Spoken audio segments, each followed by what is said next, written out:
58% rakyat percaya kepada Bapak Prabowo Subianto. Anda layak menjadi presiden, tapi Anda juga harus memberantas oknum-oknum yang merusak moralitas penegakan hukum di Republik ini.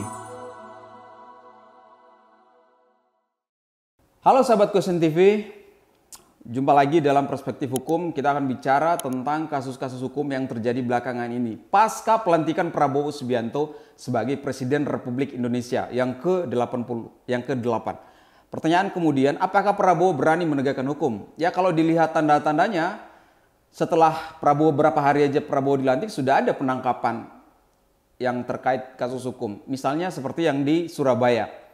Kasus Ronald Tanur kemudian berefek panjang, di mana kemudian Ronald Tanur diduga melakukan penyuapan terhadap oknum pegawai Mahkamah Agung untuk memenangkan kasasinya di Mahkamah Agung. Kalau kita lihat berita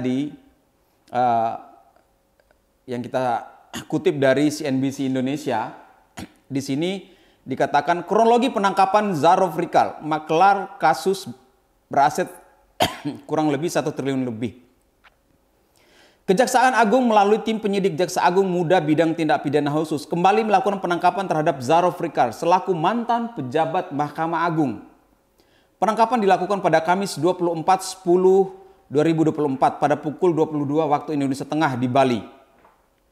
Nah, penangkapan tersebut dilakukan karena diduga yang bersangkutan melakukan permufakatan jahat, melakukan suap dan atau gratifikasi bersama tersangka Lisa Rahma yang diketahui merupakan pengacara Ronald Tanur.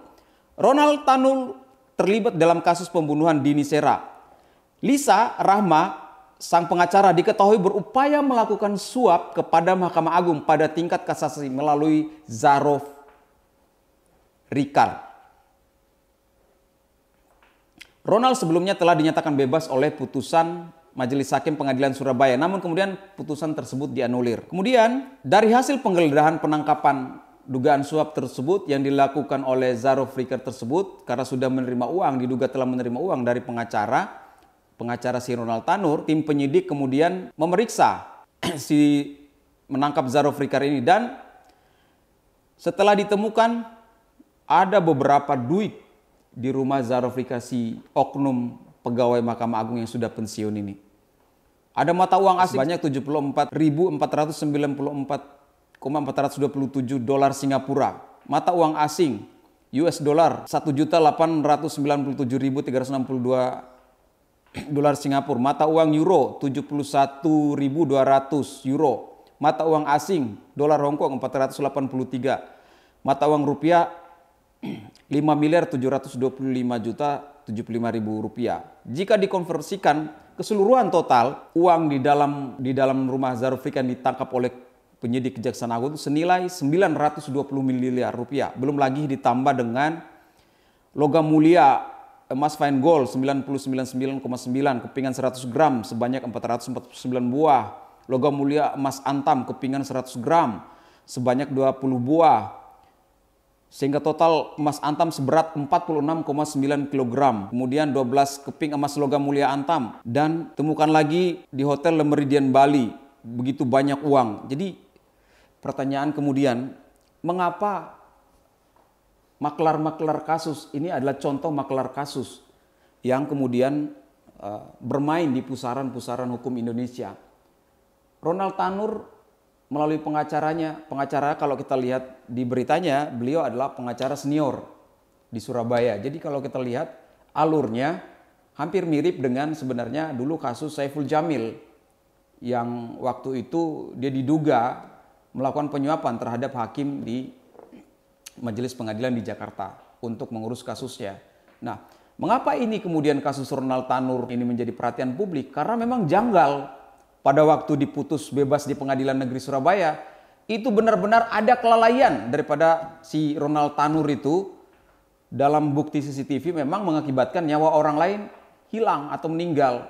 Tapi kemudian justru diputus bebas. Belakangan setelah munculnya penangkapan Zarov Rikal, kemudian diketahui bahwa Zarov Rikal ini menerima bayaran dari pengacara Ronald Tanur tersebut, yang itu Ibu Lisa tadi. Jadi kalau kita lihat model pola-pola seperti ini, bayangkan dia oknum pegawai MA yang sudah pensiun, di rumahnya ditemukan uang senilai 900 miliar rupiah itu sebuah hal yang janggal. Berarti dia mungkin sudah sering menerima upeti-upeti atau uang-uang seperti itu untuk mengurus kasus di Mahkamah Agung. Dan ini bukan barang baru. Orang sudah tahu, publik sudah tahu. KUHP bahkan ada yang menyingkatnya, kasih uang habis perkara. Kalau mau menang kasus pidana, ya kasih dana. Itu masyarakat sudah tahu istilah-istilah itu. Kalau pengen menang di kasus perdata, ya kasih data. Nanti habis itu kasih duit. Ini udah sering terjadi. Publik udah nggak bisa dibodohin. 900 miliar rupiah ditangkap di rumah Zaruf Rikard. Padahal uang yang suap yang diduga untuk menyogok Hakim MA itu kan hanya sekitar 20 miliar. Apes aja nih si Zaruf Rikard ketika ada penggeledahan di rumahnya terkait dugaan suap Ronald Tanur tadi. Bayangkan itu mengenai uang yang 20 miliar, tapi ketika penyidik Kejaksaan Agung datang ke situ, yang ditemukan bukan cuma 20 miliar, tetapi 900 miliar lebih. Pertanyaan kemudian, dari mana Zaruf Rikard memperoleh duit itu? Sementara dia adalah mantan pegawai di Mahkamah Agung Republik Indonesia. Ini pertanyaan publik. Ayo Pak Prabowo, lihat kejadian seperti ini. Menteri Hukum Pak Yusril Iza Mahendra, Otto Hasibuan, Wakil Koordinator Menteri Hukum, Yusril Menteri Koordinator Hukum. Ayo bisikan kepada Prabowo, kasus-kasus seperti ini tidak perlu terjadi lagi. Dulu Akil Mukhtar, Ketua Mahkamah Konstitusi, tertangkap tangan di rumahnya, dia menerima duit sogokan dalam kasus sengketa pilkada. Ini sudah rusak. Moralitas pegawai, oknum-oknum penegak hukum di Republik ini sudah sangat rusak. Kalau bicara segokan, saya pengacara sudah sering melihat adegan-adegan seperti itu. Hampir semua. Di pengadilan ada saja oknum. Di BPN ada saja oknum. Di kejaksaan ada saja oknum. Itu semua sudah bisa dikatakan. Orang memesan perkara itu supaya disetting siapa hakimnya yang memutus nanti, yang memeriksa atau mengadili perkara tersebut. Ini lagi apes aja nih si Ronald Tanur ini sama pengacaranya. Bayangkan uang 900 miliar itu Zaruf Rikard tadi. Dari mana dia peroleh duit segitu? Sementara di laporan hasil kekayaan penyelenggara yang dilaporkan ke KPK itu cuma 50 miliar lebih. Tidak sampai 900 miliar. Dari mana uang itu ditumpuk di rumahnya? Publik bertanya-tanya, apakah dia ini memang sudah lama menjadi maklar kasus? Publik akan bertanya seperti itu. Karena itu Pak Prabowo, di masa pemerintahan 5 tahun ke depan Pak Prabowo, melalui Yusril Iza Mahendra, melalui Otto Hasibuan, selaku Menteri Koordinator Hukum, itu perlu diberikan masukan-masukan kepada Prabowo. Bagaimana cara melakukan penegakan hukum yang benar. Menteri Hukum dan HAM juga, Pak Andi, silakan Pak, berdiskusi. Jangan buat negara ini rusak.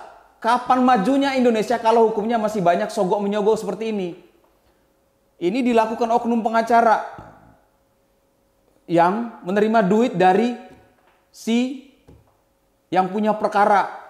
Ibu Ronald Tanur pada akhirnya juga ditetapkan sebagai tersangka karena diduga dia yang memberikan uang kepada si pengacara dan pengacara itu kemudian memberikan uang kepada si oknum pegawai MA untuk memuluskan kasus kasasinya di Mahkamah Agung.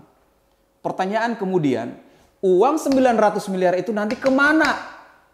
Kejaksaan sudah menyitanya. Apakah itu terkait dengan Ronald Tanur? Tentu saja itu belum tentu. Karena yang diduga dia menerima suap untuk memuluskan perkara Ronald Tanur hanya sebesar 20 miliar rupiah. Jadi ini sudah sering kejadian begini. Kalau kita melihat kondisi hukum Indonesia, semestinya kita butuh pemimpin yang benar-benar mau. Kemarin hakim protes. Gaji kami harus dinaikkan. Oke, gaji naikkan, tapi sanksi kepada Anda juga harus berat. Tidak hanya kepada hakim, kepada polisi, kepada jaksa. Kasus-kasus di Indonesia udah sering model-model seperti ini. Ada apa dengan negara kita? Kita butuh pemimpin yang paham. Pak Prabowo, selain Anda harus memikirkan makan gratis, bagaimana biayanya, biaya pembangunan keberlanjutan IKN, tapi Anda harus pikirkan juga masalah kondisi hukum. Gibran Rakabuming, Anda jangan hanya diam. Jangan Anda menjadi wakil presiden yang pasif. Ayo suarakan Anda. Bila perlu Anda fokus di beberapa bidang, dibagi tugas dengan Prabowo supaya melihat kondisi ini agar kita hidup dalam kenyamanan dan ketertiban. Sudah sering kok oknum-oknum itu nyuap. Ini pelajaran bagi kita semua, terutama bagi pemerintahan kabinet merah putih. Bagaimanapun juga ini harus menjadi pelajaran, tidak perlu ada kasus-kasus ini. Berarti kan selama ini si Zaro Frikar ini mungkin saja menerima uang untuk menyogok hakim-hakim di Mahkamah Agung. Kalau seperti ini jadinya hukum selamanya tidak akan rukis. 2030 yang kata Prabowo Indonesia emas menjadi Indonesia cemas. 2045 bukan lagi Indonesia emas, tapi Indonesia bangkrut karena hukumnya udah rusak. Ini problem Pak Prabowo. Kritikan kepada masyarakat, kepada Anda selaku pemimpin. Kemarin pidato Anda berapa jam, hampir dikatakan tidak banyak ngomongin masalah hukum. Jadi orang bertanya, Anda punya niat nggak untuk menegakkan hukum ini? Ini problem. Anda menunjuk Yusril Iza Mahendra sebagai Menteri Koordinator dan Otto Hasibuan sebagai Wakil Menteri Koordinator Hukum. Bayangkan ini dua orang pakar hukum yang sudah diakui integritasnya di Republik ini. Jadi dengan keberadaan mereka berdua, semestinya hukum nanti ke depannya 5 tahun ke depan itu harus lebih baik dari pemerintahan sebelumnya. Dari pemerintahan Jokowi dan pemerintahan SBY. Kita anggap itu banyak terjadi kekacauan hukum. Nah, di pemerintahan Prabowo, mumpung orang-orangnya ini tegas, Yusril Iza Mahendra, Otto Hasibuan, Anda berdua adalah pakar hukum yang sudah diakui kualitasnya, sudah diakui intelektualnya, maka di tangan Anda lah dan sekalian Menteri Hukum dan HAM, jadikan pemerintahan Prabowo ini pemerintahan yang bersih dari korupsi, kolusi, dan nepotisme. Dan penegakan hukum harus benar-benar tuntas.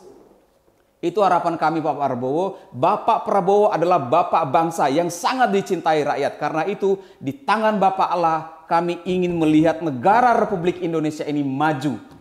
Kita adalah bangsa yang besar. Di harapan Bapak Allah negara ini rakyat mempercayakannya. 58% rakyat percaya kepada Bapak Prabowo Subianto. Anda layak menjadi presiden. Tapi Anda juga harus memberantas oknum-oknum yang merusak moralitas penegakan hukum di Republik ini. Terima kasih. Equality before the law. Tegakkan hukum setegak-tegaknya meskipun besok langit akan runtuh. Fiat Justitia Ruat Coelum. Assalamualaikum warahmatullahi wabarakatuh.